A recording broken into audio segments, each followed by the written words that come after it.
Over the past few weeks, when I've been taking my morning walks, I've been putting up stickers to end the war. The stickers, which my friend Nurit Orange Sternberg gave me after I interviewed her for my Women Ending War podcast, say, "End the war now," or "Bring them all back with a deal now," meaning the hostages. I've been putting these stickers up because amid the general feeling of helplessness in ending this war, this feels like one tiny thing I can do to maybe have an impact. I feel like any opportunity I have to spread the idea that war can end, that this war must end, that there are options, that there are alternatives, that we have a moral obligation to end this war and all of this killing. Any opportunity I have, I take. I believe in subliminal influence, that the more we see an idea around us, even if we're not fully paying attention, the more chance it has to enter our consciousness. So I feel like the more people see this idea that war can and must end, the more the idea might actually start to seep into their minds. They might start to actually believe it. Still, this little task of putting up stickers around my neighborhood is not without its challenges. One challenge is that many of the stickers get pulled down. You can actually see where people have actively tried to pull them down, where you see the impact of the tears of people pulling. This morning I spent time replacing ones that have been ripped. It's not just the stickers that come down, by the way. On the gate around my yard, which opens to a main street, I have a lot of posters, and most of them are about returning the hostages. The most recent addition is the yellow one on the right, calling for all hostages to be returned.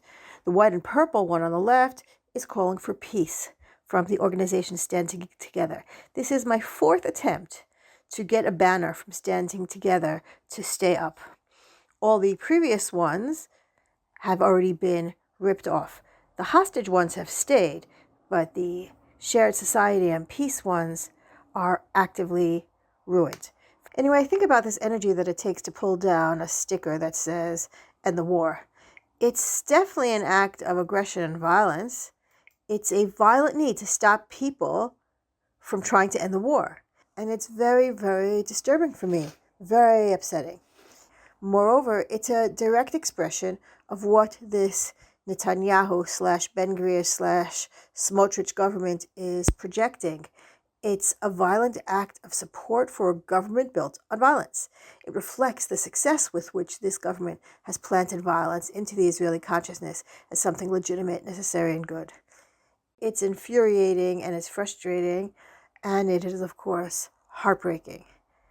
It's absolutely heartbreaking because every day we're seeing real lives of Palestinians being destroyed in Gaza. Over the weekend, the IDF bombed tents of displaced families in the so-called safe zone in Khan Yunis, killing 35 people. It's also extremely heartbreaking for all the hostage families because tied in with all of that are these nonstop messages that we get from the government that hostages will have to wait to come home, if at all, that this war will never end, and the government knows that the hostages' lives are being risked by IDF bombings, yet stopping it is not anywhere on the government's agenda. The hostage families this weekend said in increasing fury and frustration that the government has zero plan to return the remaining hostages. So I put up these stickers calling for an end to all this, and yet the stickers face some very powerful forces of opposition. There are people in power who want this war to keep going no matter what, and they have support from people dedicated to that, who will do whatever it takes. And they're everywhere. So I'm in this war over the consciousness of Israeli society via stickers, whatever tools I have at my disposal for peace. That's it. That's all I've got today.